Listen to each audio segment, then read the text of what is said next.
여러분들은 사람을 볼 때 주로 무엇을 보십니까? 아무래도 우리는 눈에 보이는 외모, 겉모습을 먼저 보게 되어 있죠. 성경은 이것을 인정합니다.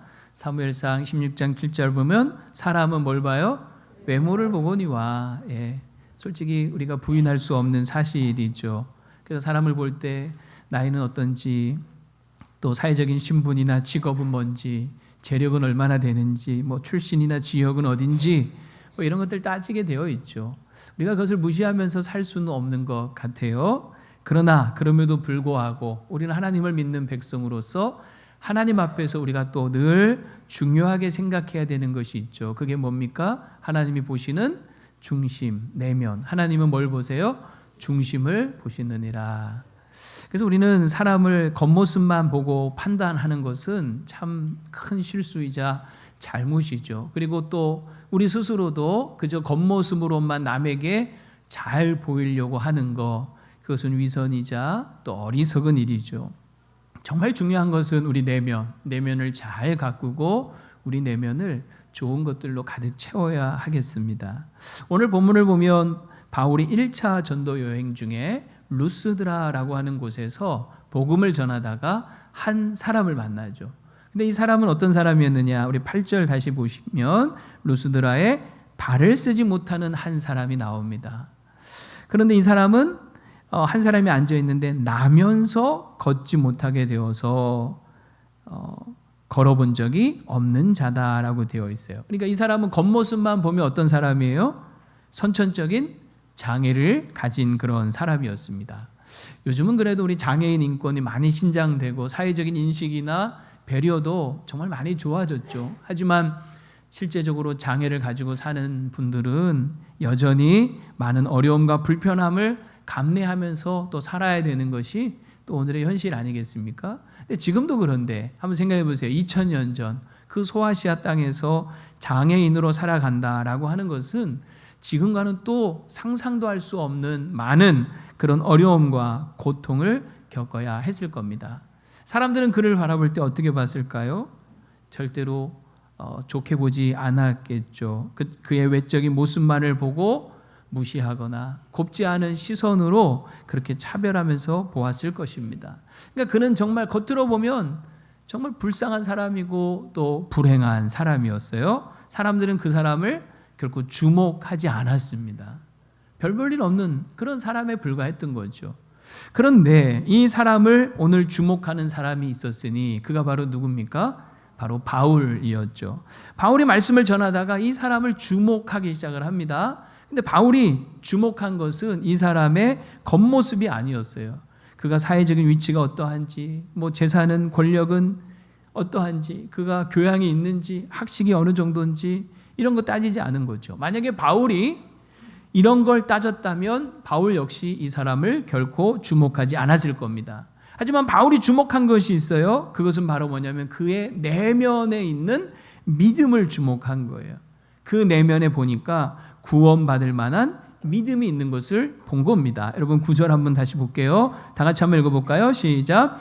바울이 말하는 것을 듣거늘 바울이 주목하여 구원받을 만한 믿음이 그에게 있는 것을 보고. 자, 무엇을 보았다고요? 구원받을 만한 자격?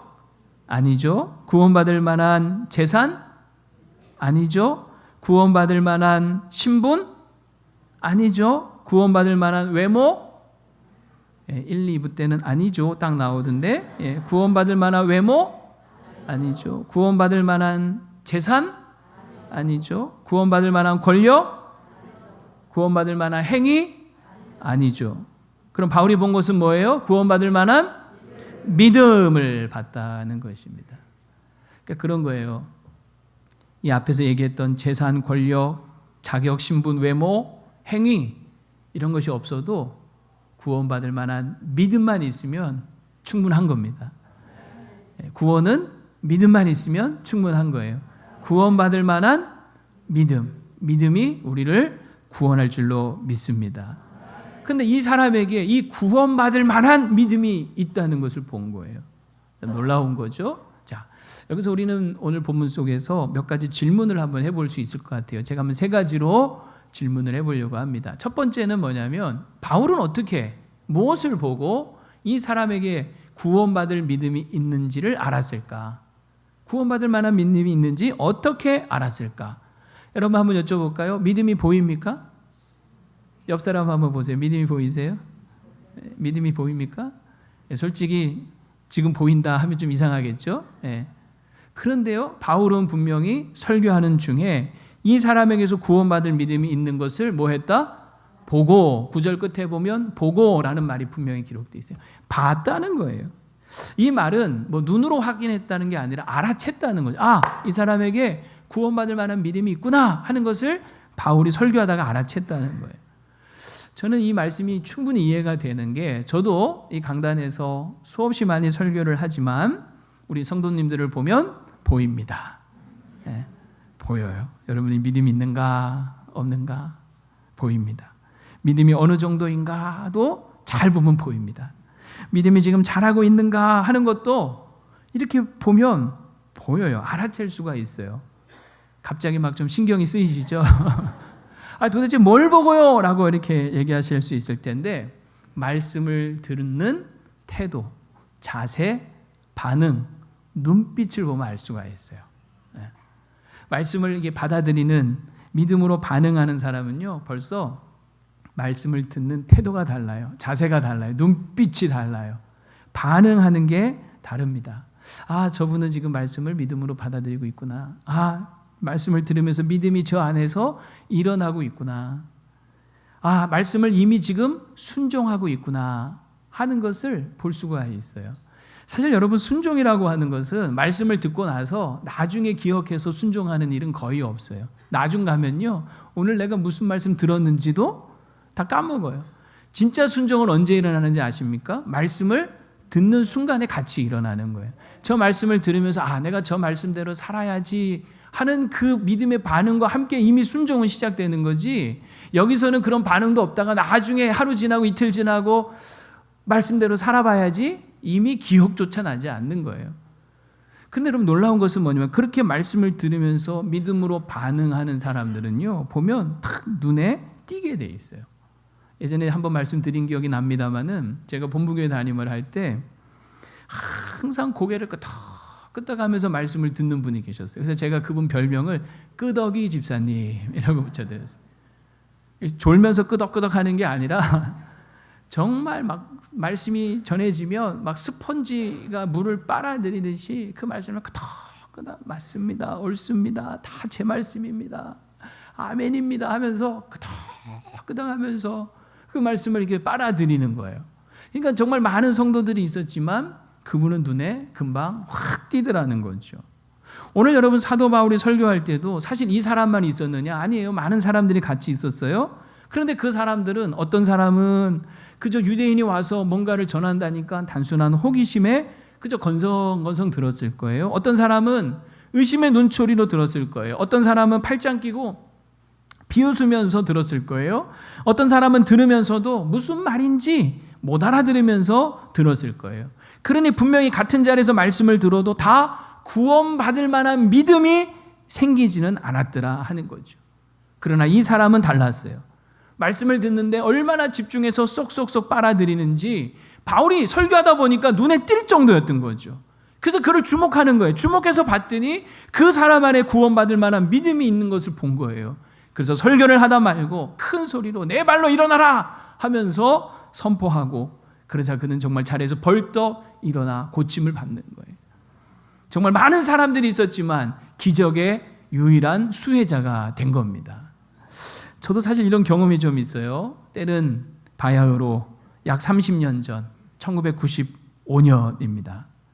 제가 우리 교회, 성신교회 95년 9월 달에, 정확히 9월 5일 날 제가 부임을 했어요. 전도사로. 근데 그 직전에 용인에 있는 한 교회에서 전도사 할 때였습니다. 중고등부 학생들을 데리고 예수전도단 그 수련회에 아마 7월 달로 기억을 해요. 참석을 했었는데, 그 많은 이제 그 예배 중에 당시 피아니스트였고 작곡가였던 신상우 씨가 간증 집회를 하셨어요. 이 신상우 씨 여러분 혹시 아십니까? 이분 유명한 피아니스트자 작곡가신데 아마 대표적인 거 여러분 아마 금방 알아들으실 거예요.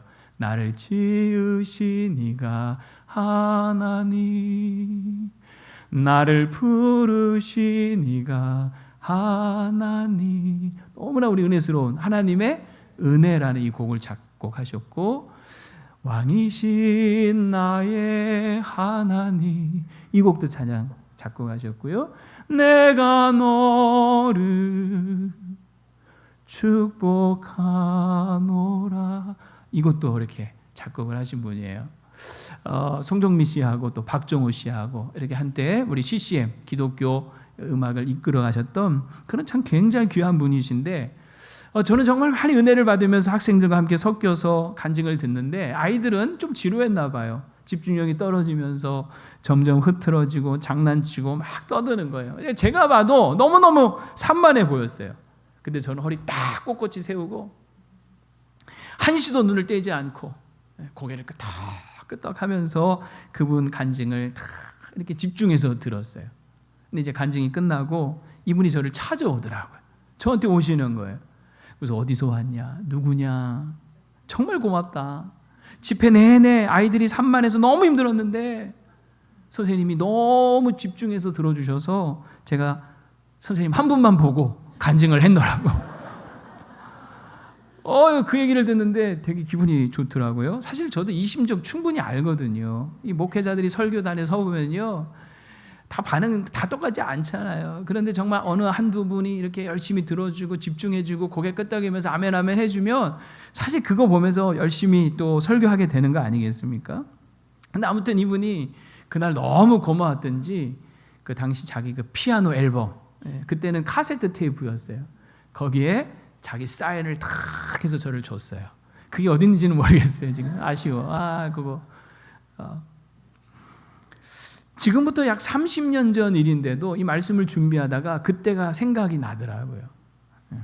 그래서 그 뒤로 저는 정말 그게 하나 좋은 기억으로 남았었어요. 그래서 정말 누가 강의를 하든 누가 설교를 하든 누가 앞에서 교육을 하든 항상 허리를 탁 세우고 졸지 않으려고, 그리고 집중해서 주목하면서 설교를 듣거나 강의를 들으려고 합니다. 그러면 은혜도 받고 주목도 받고 또 뭐도 받고 테이프도 받고, 이걸 가르쳐서 뭐라 그래요? 일석삼조라 하는 거죠.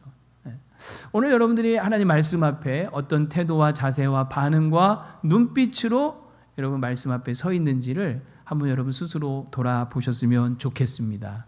두 번째 질문은 뭐냐면, 그럼 구원받을 만한 믿음은 어떻게 생기느냐 하는 질문이에요. 여기에 대한 대답은 너무나 명확합니다. 하나님의 말씀을 듣다가 들으면서 생긴 거죠. 오늘 이 사람은 바울이 복음을 전합니다. 복음의 말씀, 그 복음의 핵심인 예수 그리스도를 전한 거죠. 그래서 그 말씀 속에 전해지는 예수 그리스도를 들으면서 이 사람 마음속에 저분이라면, 죽으셨다 다시 부활하셨다는 저분이라면 자신의 이 병을 고쳐주실 수도 있겠다 하는 믿음이 생긴 거예요. 자신을 낫게 걸을 수도 있겠다 하는 그 믿음이 생긴 거죠. 여러분 오늘 구절을 여러분 다시 한번 보세요. 바울이 말하는 것을 뭐 했어요? 듣거늘 들을 때 믿음이 생긴 거예요. 여러분 믿음은 어느 날 갑자기 하늘에서 뚝 떨어지지 않습니다. 우리가 아마 귀에 딱지가 않도록 듣고 외우고 있는 말씀 하나 있어요. 로마서 10장 17절, 믿음은 어디에서 나며? 들음에서 나며, 들음은 그리스도의 말씀으로 말미암느니라. 맞습니다. 믿음은 내가 노력한다고 생기는 게 아니에요. 애쓴다고 생기는 게 아니에요. 운다고 생기는 게 아니에요. 믿습니다. 그저 외친다고 생기는 게 아니에요. 믿습니다 하면 믿음이 정말 생깁니까? 아니에요. 똑똑해서 세상 모르는 거 없이 아는 것이 많다고 생기는 것도 아니에요. 그런데 놀랍게도 말씀을 듣다 보면 나도 모르게 내 안에 생기는 게 믿음이에요. 이 말씀의 씨가 내 안에 뿌려져서 그것이 자라서 믿음의 실체로 드러나는 거죠. 어떤 목사님 이야기인데요. 교회가 작아서 사무실이 없었대요. 사무실. 그래서 손님들이 찾아오면, 또 교인들이 찾아오면 부득불 교회 가까운 곳에 있는 다방에서 만났대요. 다방 아십니까? 예. 요즘은 다 카페지만 옛날은 또 다 다방이었잖아요. 그러니까 그 다방이 교회 사무실이자 또 목양실이도 되었던 거죠. 근데 그 다방에는 누가 있어요?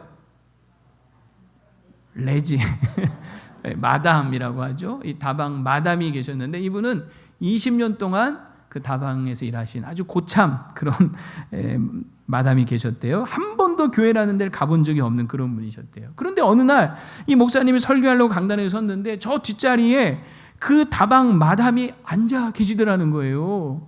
너무나 반갑기도 하고 깜짝 놀랐다는 거예요. 자신이 그 다방을 드나들면서 교회 한번 나오시라는 말을 한 적이 없는 것 같은데 어떻게 나오셨지? 하고 알아봤더니 이분이 그 목사님이 그 다방에서 손님들하고 성도들하고 하는 얘기를 귀동냥으로 다 들은 거예요. 뭐 엿들으려고 들은 게 아니라 뭐 들려서 들은 거죠. 근데 여러분 그 목사님이 그 다방에서 주로 무슨 얘기를 했겠어요? 뭔 얘기 했겠어요? 하나님 얘기하고 말씀 얘기하고 뭐 그런 얘기, 은혜 얘기하고 그 성도들 오면 뭐 그런 얘기들 주고받지 않았겠습니까? 근데 그 귀동냥으로 들은 그 말씀을 듣다가 이분 안에 믿음이 생긴 거예요. 그래서 궁금해진 거예요. 하나님을 좀 알고 싶다. 그래서 스스로 나온 거예요. 근데 처음엔 자기가 다방 마담이란 것 때문에 부끄러워서 맨 뒤에 앉아있다가 목사님 축도 끝나기도 전에 쏜살같이 도망치듯 떠났는데 나중에는 앞으로 조금씩 앞으로 나오더라는 거예요. 앞으로 조금씩 그러면서 그분이 하는 말이 뒤에 있을 때는 목사님 말씀이 그냥 사람 소리처럼 들렸는데 앞으로 나올수록 하나님 말씀처럼 들리더라.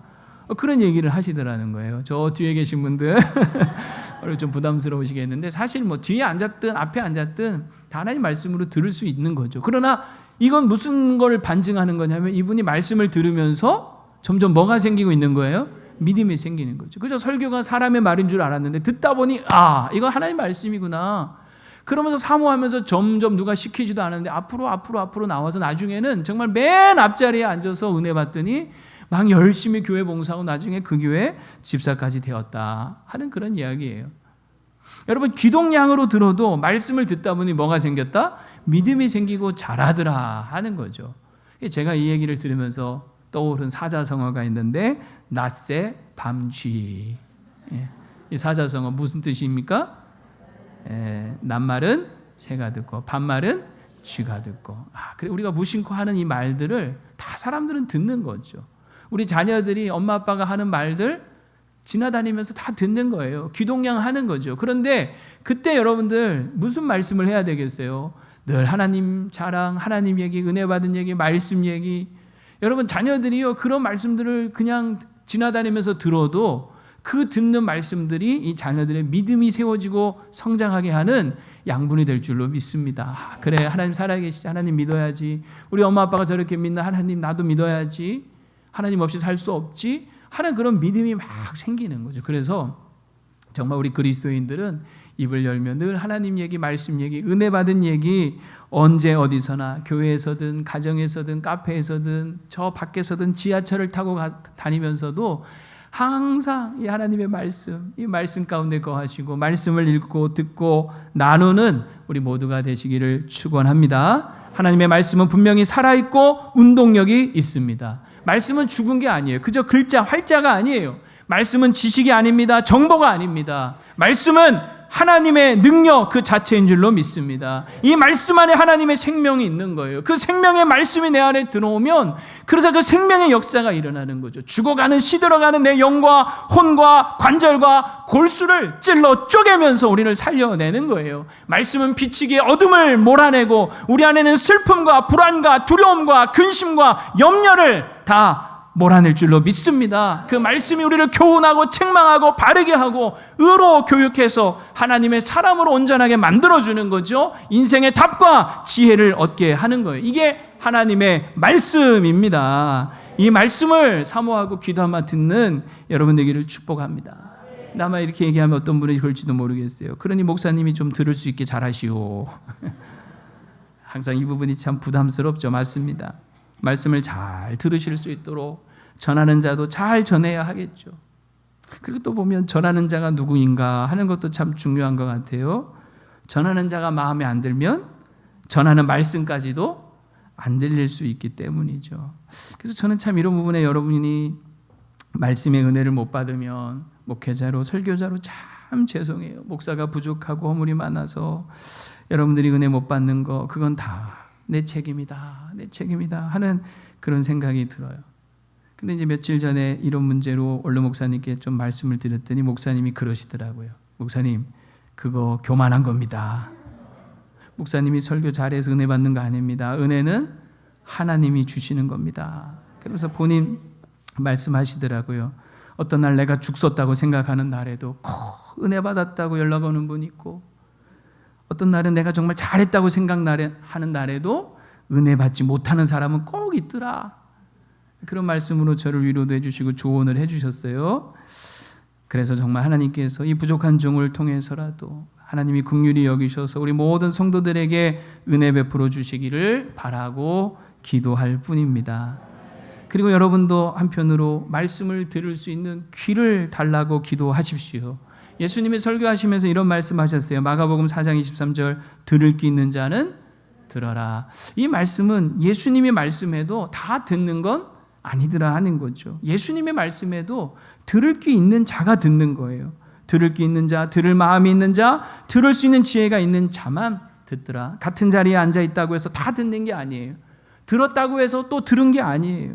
들을 귀 있는 자, 들을 귀 있는 마음이 있는 사람이 결국 하나님의 말씀을 듣는 거죠. 오늘 여러분의 믿음을 위해서 하나님 앞에 들을 수 있는 귀와 들을 수 있는 마음을 구하실 수 있기를 바랍니다. 마지막 세 번째로, 그러면 구원받을 만한 믿음이 있을 때 어떤 일이 일어나느냐 하는 거예요. 어떤 일이 일어납니까? 오늘 이 사람은 믿음으로 병 고침을 받습니다. 여기 구원받을 만한 믿음이라고 했는데, 말하는 이 구원은 영혼의 구원을 생각하기 쉽지만 사실은 그렇지가 않아요. 이 본문의 맥락에서 보면 영혼의 구원이 아니라 이 사람이 날 때부터 가지고 있던 육체의 장애와 이 질병으로부터 고침받는 것을 이 구원이라는 말로 표현을 하고 있는 겁니다. 바울은 이 사람에게서 이 사람이 스스로 내가 병을 고침받을 수 있다라는 그 믿음, 구원받을 만한 믿음이 있는 것을 본 거예요. 그리고 큰 소리로 외치죠. 여러분 10절 보면 다 같이 읽어봅시다. 시작. 큰 소리를 내 발로 바로 일어서라 하니, 여기까지 내 발로 바로 일어서라 하고 외칩니다. 큰 소리로 외치죠. 아니, 태어나면서부터 한 번도 걸어본 적이 없는 사람이에요. 그런 사람에게 바로 일어서라고, 똑바로 일어서라고 명령하는 겁니다. 이런 거 보면 바울도 참 믿음이 대단해요. 그는 정말 지성인 중에 지성인이었고 배울 만큼 배운 사람 아닙니까? 그는 정말 이성적인 사람이죠. 그러니까 이성적인 판단으로 보면 나면서 걷지 못한 자가 일어날 수 있다 하는 것은 이건 말이 안 된다, 불가능하다 하는 것을 바울 스스로도 이성적으로는 알지 않겠어요? 하지만 그 이성과 상식과 경험을, 논리를 뛰어넘어서 바울에게는 믿음이 있었죠. 하나님은 얼마든지 일으킬 수 있다 하는 그 믿음이 있었던 거예요. 그래서 그는 큰 소리로 외칩니다. 만약에 정말 믿음이 없었다면 그렇게 큰 소리로 외치지 못했을 것 같아요. 어떻게 외쳤을까요? 모기만한 소리로 귀에다 대고 한번 일어나 볼래? 이렇게 했겠죠. 한번 일어날 수 있어? 한번 일어나 봐. 이랬겠죠. 바울은 많은 사람이 있는 가운데 큰 소리로 네 발로 바로 일어서라 하고 외치는 거예요. 사도행전 3장에도 보면 사도 베드로가 나면서부터 걷지 못했던 성전 미문에 있던 사람을 향해 똑같이 얘기하잖아요. 은과 금은 내게 없거니와 내게 있는 것으로 내게 주노니 곧 나사렛 예수 그리스도의 이름으로 일어나 걸어라 하고 큰 소리로 외치죠. 여러분, 믿음은 우리에게 담대함을 주는 거예요. 자꾸 내 안에 불안함과 뭔가 이렇게 자신이 없는 것은 아직 믿음이 없다는 거예요. 믿음은 우리를 자신 있게 만들고 담대하게 만드는 거죠. 그 담대함을 가지고 믿음으로 선포하는 거예요. 그랬더니 어떤 일이 벌어집니까? 10절 계속 읽어보면 내 발로 바로 일어서라 하니 그 사람이 일어나 걷는지라 이렇게 돼 있어요. 우리나라 말은 그냥 일어나 걷는지라 이렇게 돼 있지만 헬라어 원문을 보면은 이게 두 개의 동사가 따로따로 확실히 구분되어 있어요. 가운데 그 접속사 그리고라는 말이 있어요. 일어났다 그리고 계속 걸어갔다 이런 얘기로 번역을 할 수가 있습니다. 여기 일어났다 하는 이 말은요, 앉은 자리에서 벌떡 마치 용수철이 튀어오르듯이 그 자리에서 벌떡 일어났다는 거예요. 바로 내 발로 일어나라 했더니 벌떡 일어난 거죠. 그리고 계속 앞으로 걸어갔다 하는 겁니다. 그저 한순간 일어나라고 하니까 벌떡 일어난 걸로 끝난 게 아니라 계속해서 앞으로 전진하고 걷기 시작했다 하는 거죠. 그런 이 사람의 인생이 달라지는 거 아닙니까? 한 자리에서 평생 주저앉아 있던 사람이 벌떡 일어났을 뿐 아니라 그리고 앞으로 나아가는 거죠. 새로운 인생의 시작을 우리가 볼 수 있는 거죠. 하나님께서 완벽하게 그 사람의 인생을 고치시고 새롭게 하신 거예요. 오늘도 살아계신 하나님께서는 우리 가운데 이런 놀라운 기적을 행하시는 분인 줄로 믿습니다. 사랑의 기적의 하나님, 우리 매일 아침마다 개회 찬양하면서 그 찬양 부르지 않습니까? 사랑의 기적의 하나님, 그 하나님이 저와 여러분의 하나님이시라는 거죠. 말씀을 준비하면서 인천 주안장로교회 나겸일 원로 목사님 이야기가 이렇게 알게 돼서 좀 소개를 하려고 합니다. 지금 인천 주안장로교회는 등록 교인이 10만 명 넘는다고 하죠. 우리나라 대표적인 초대형 교회 중에 하나입니다. 근데 이 목사님이 한 40년 전에 교회가 한참 막 부흥되던 어느 날 갑자기 몸 상태가 너무 안 좋아서 병원에 갔더니 급성 간암이라고 하는 거예요. 의사가 막 나무래들어요. 이때까지 뭐 했냐고, 왜 이제 왔냐고, 이미 이제 너무 늦었다고, 치료할 방법이 없다고, 3일 못 넘긴다고, 그냥 집에 가라고. 병원에서도 안 받아주려고 하더라는 거예요. 때를 서서 일단 입원을 했답니다. 얼굴이 새까매지고 복수가 차오르기 시작을 하는데 정말 만삭된 여인보다 배가 더 그냥 부풀어 오른 거죠. 언제 숨을 멈출지 모르는 그런 위급한 상태에서 이 목사님이 하나님 앞에 간절히 기도하셨대요. 천지를 창조하신 하나님, 제 간을 창조하신 하나님, 하나님이 역사하시면 제 간이 나을 줄 믿습니다. 제가 죽으면 하나님 영광 가립니다. 하나님 영광 위에 살려주세요. 그가 채찍에 맞음으로 우리는 나음을 받았도다 하는 말씀을 믿습니다. 우리의 연약한 것을 친히 담당하시고 질고 병을 짊어지셨다 하는 말씀을 믿습니다. 믿음의 기도는 병든 자를 구원하리니 주께서 그를 일으키시랴 하는 말씀을 믿습니다. 하면서 이 목사님이 병상에서 간절히 기도하는 거죠. 교회에서도 목사님이 곧 임종하실 정도로 위독하다 하는 말씀을 듣고는 주일날 1부부터 오후 예배까지 모든 성도가 목사님을 위해서 간절히 부르짖어 기도합니다. 주일 저녁에도 그날 밤새 기도합니다. 그런데 상황은 나아지지 않고 점점 더 악화됐대요. 주일 저녁에 간호사가 와서 상태를 보더니 이제 30분 못 넘기겠습니다 하면서 흰 천을 그 목사님 사모님한테 주더래요. 돌아가시면 덮어드리라고. 그리고 의사 두 분이 와서 차트를 이렇게 보더니 이거 다 됐네 이러더라는 거예요. 이 소리를 혼수 상태에 있던 목사님이 또 다 들었대요. 여러분, 혼수 상태에서 죽어가더라도 귀는 살아있다 그러죠. 열려있다 그러죠. 그래서 절대로 혼수 상태에 있는 환자 앞에서 함부로 말하면 안 된다. 말 조심해야 된다 그러더라고요. 어쨌든 의사도 이게 다 됐네 이러고, 간호사도 30분 못 넘기겠습니다 했는데도 안 돌아가신 거예요. 그러다가 밤 12시가 지나면서 갑자기 배에서 꼬록 하는 소리가 나더니 탁 하고 혈변이 쏟아지기 시작하는데 시꺼먼 핏덩어리가 막 쏟아지기 시작하더랍니다. 그렇게 하루에 3번씩 나흘 동안 12번 혈변을 쏟고 난 다음에 이 남산만한 배가 쑥 들어가고 회복이 되기 시작을 한 거예요. 그래서 결국은 건강하게 퇴원해서 그 후로도 목회 잘 하시고 은퇴하신 거예요. 그때 담당했던 주치의 김병수 박사는 이런 얘기를 하셨대요. 우리 교회도 저 뒤에 의사 한 분 계십니다만은 이분이 이런 얘기했대요. 저는 의사로서, 의대 교수로서 이런 기적은 처음 봤습니다. 목사님의 경우는 1%도 장담할 수 없었습니다. 그래서 처음엔 병원 측에서 목사님을 받으려고도 하지 않았습니다. 목사님을 받는다는 것은 곧 시체를 받는 것과 같았기 때문입니다. 의학적으로 설명이 안 됩니다. 이건 하나님께서 고치셨다고 말씀드릴 수밖에 없습니다. 이렇게 얘기를 하더라는 의사가. 여러분, 하나님은 살아 계십니다. 오늘 우리 삶 가운데도 이런 믿음의 역사와 기적이 일어나기를 축원합니다.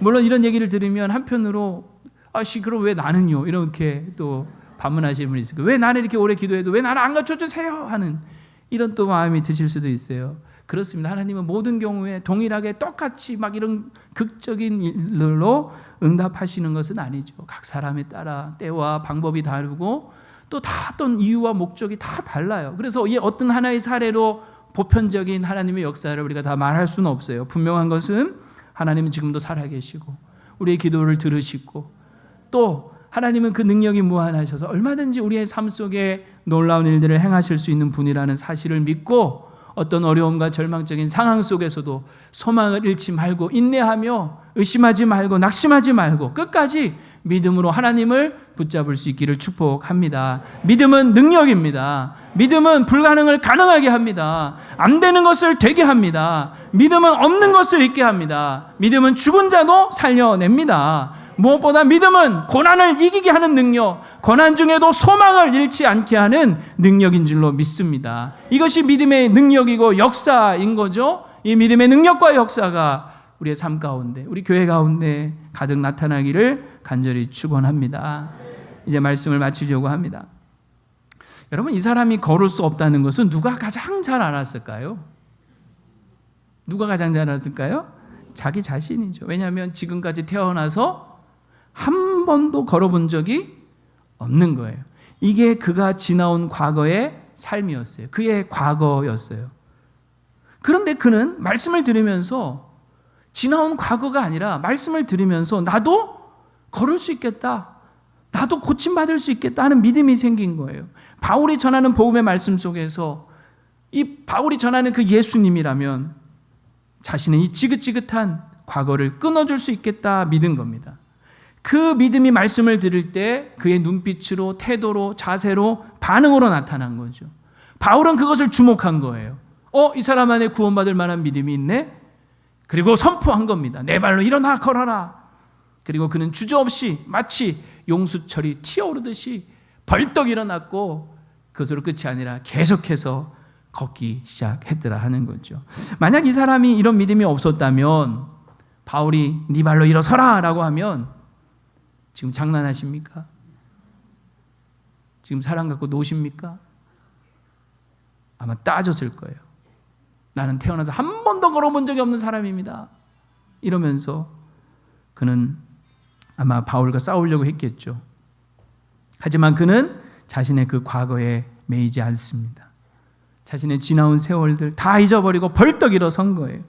과거로부터 벗어난 거죠. 지난날의 고생, 억울함, 그동안 멸시받았던 모든 것들 다 깨끗이 잊어버리고 다만 오늘 주시는 그 말씀을 붙들고 믿고 순종한 겁니다.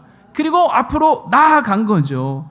오늘 우리도 마찬가지예요. 과거에 붙잡히면 절대로 지금 앞으로 걸어갈 수 없습니다. 오늘 믿음으로 여러분의 과거를 끊어내십시오. 과거를 벗어나십시오. 나는 원래 이렇게 태어났어요. 나는 한 번도 잘 돼 본 적이 없어요. 나는 하는 것마다 실패했어요. 내 인생은 안 돼요. 이런 소리 하지 말라는 거죠. 과거에 상처받고 괴롭혔던 나의 그 과거의 슬픈 모습에 갇히지 말라는 거예요. 누구나 잘하면서 상처 안 받고 산 사람이 어디 있겠어요? 다 상처 입은 아이가 내 안에 울고 있어요. 내 안에 울고 있는 그 상처받은 아이들이 다 있지 않습니까? 거기에 매이면 안 되는 거죠. 사실 내색하지 않아서 그렇지 누구나 다 말하지 못할 사정들 다 있는 거 아닙니까? 그러나 이제 우리는 그리스도 안에서 새로운 피조물이 될 수 있습니다. 주님께서 나를 새롭게 만들어 주실 수 있습니다. 하나님은 언제나 우리 가운데 새 일을 행하시는 분이십니다. 과거에 내가 어떠했든지 오늘 내게 주시는 말씀 앞에 믿음으로 반응하시고 순종하심으로써 완전히 새로운 삶을 시작할 수 있는 우리 모두가 되기를 축복합니다. 더 이상 과거에 매이지 말고 하나님이 내게 약속하신 축복의 미래를 바라보면서 믿음으로 일어나 걷는 우리 모두가 되시기를 바랍니다.